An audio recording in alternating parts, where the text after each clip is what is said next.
నమస్తే, welcome to CM times. మంత్రి ప్రోద్బలంతోనే 6 ఏళ్ల నాటి కేసును తవ్వి మరిపూడి మండలం గార్లపేటకు చెందిన బేల్దారి మేస్త్రి ప్రసాద్ ను ఎస్ఐ ప్రసాద్ మానసికంగా వేధించడంతో పాటు బెల్ట్తో కొట్టడంతో పురుగుల మందు త్రాగి ఆత్మహత్యాయత్నం చేసుకున్నాడని మాజీ మంత్రి కొండేపి నియోజకవర్గం ఇన్ఛార్జ్ ఆదిమూలపు సురేష్ ఆరోపించారు. ఆత్మహత్యాయత్నం చేసి కనిగిరిలో చికిత్స పొందుతున్న బాధితుడిని ఆయన పరామర్శించారు.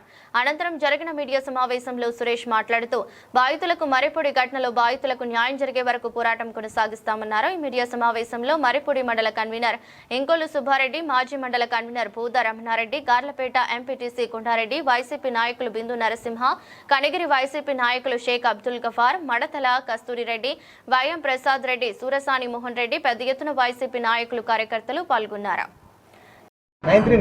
ఈ రాష్ట్రంలో జరుగుతున్నటువంటి పోలీసుల అరాచక పరిపాలనకు, పోలీసుల దౌర్జన్యకాండకు ఏకపక్షంగా పోలీసులు కూటమి ప్రభుత్వ నాయకులకు ఒత్తాసు పలికి బడుగు బలహీన వర్గాల్ని అణిచివేస్తున్నటువంటి సంఘటనలకు మరొక ఉదాహరణ మర్రిపూడి మండలం నర్సాపురం గార్లపేట పంచాయతీల్లో ఒక నిండు ప్రాణం చావు బతుకుల మీద కొట్టుమిట్టాడుతున్నటువంటి పరిస్థితి ఈరోజు మనం చూస్తూ ఉన్నాం. వివరాల్లోకి వెళ్తే ప్రసాద్ అనే వ్యక్తి ఎప్పుడో 6 సంవత్సరాల క్రితం మరి అగ్రవర్ణాలకు, ముఖ్యంగా తెలుగుదేశం పార్టీ నాయకులకు బాకీ పడ్డానని చెప్పి పోలీసు వారు 6 సంవత్సరాల క్రితం ఉన్నటువంటి కేసును తవ్వి గత 15 సంవత్సరాలుగా 15 రోజుల నుంచి ఈ ప్రసాద్ వారి కుటుంబాన్ని, వారి కుటుంబ సభ్యుల్ని, వారి బామర్దులందరినీ కూడా ఈ భువనం ప్రసాద్ అనే వ్యక్తి మరి వాళ్ళ తమ్ముళ్ళని అందరినీ స్టేషన్కు పిలిపించి పదే హింసించి పొద్దున్నే తీసుకొస్తే పొద్దున్న నుంచి సాయంత్రం వరకు కూర్చోబెట్టడం. ఎప్పుడో 6 సంవత్సరాల క్రితం వాళ్ళకి 2.5 లక్షల రూపాయలు బాకీ ఉన్నాం, ఆ బాకీ తీర్చమని ఒత్తిడి చేయడం, ఎలాంటి ఆధారాలు చూపకుండా వీళ్ళు ప్రసాద్ వాళ్ళు అయ్యా మేము బాకీ ఎప్పుడో తీర్చేసాం, మరి తీర్చేసాం కాబట్టి దీనికి సంబంధించినటువంటి ఆధారాలన్నీ మా దగ్గర ఉన్నాయి. ఇప్పుడు 6 సంవత్సరాల తర్వాత మీరు దీని గురించి ఎంక్వైరీ చేయడం ఏంటి? ఇది సివిల్ మ్యాటర్ కాబట్టి దయచేసి ఏదైనా ఉంటే కోర్టుకు పెట్టండి. మమ్మల్ని ఈ విధంగా హరాస్మెంట్ చేయడం మీకు భావ్యం కాదు.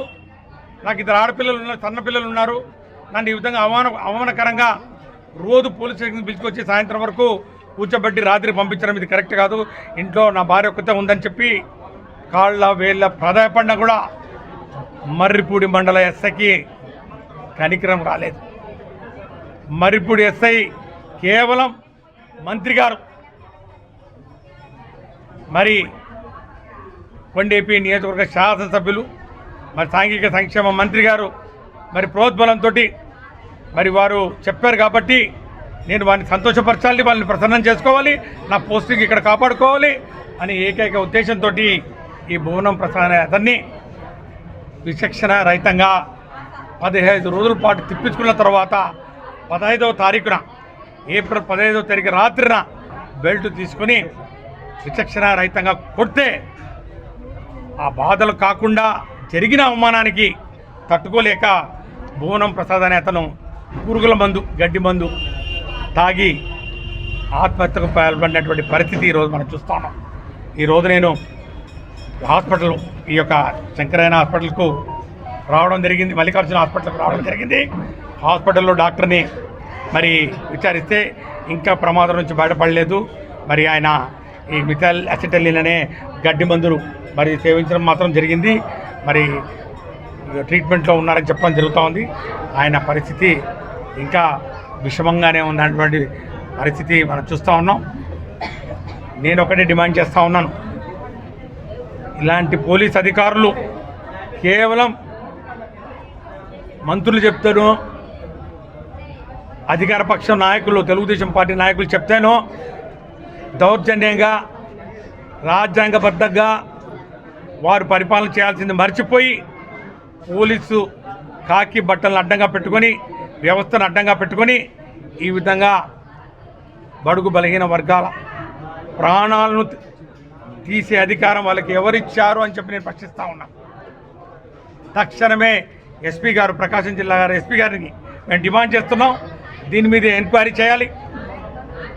బాధితులు అయితే ఎవరైతే ఉన్నారో వారి మీద చర్య తీసుకోవాలి. ముఖ్యంగా మర్రిపూడి ఎస్ఐ, ఇది మొదటిసారి కాదు, పదే పదే ఇలాంటి సంఘటనలు అక్కడ చోటు చేసుకుంటున్నటువంటి పరిస్థితి.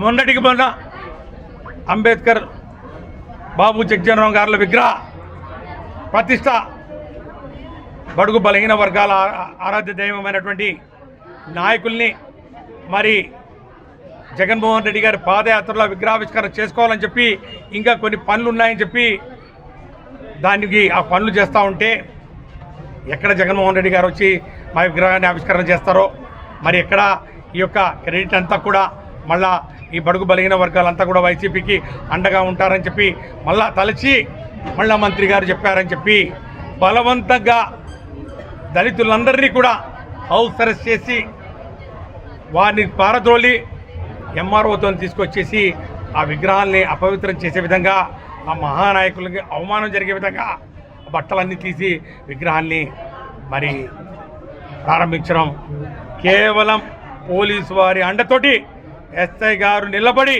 ఈ కార్యక్రమం చేశారు.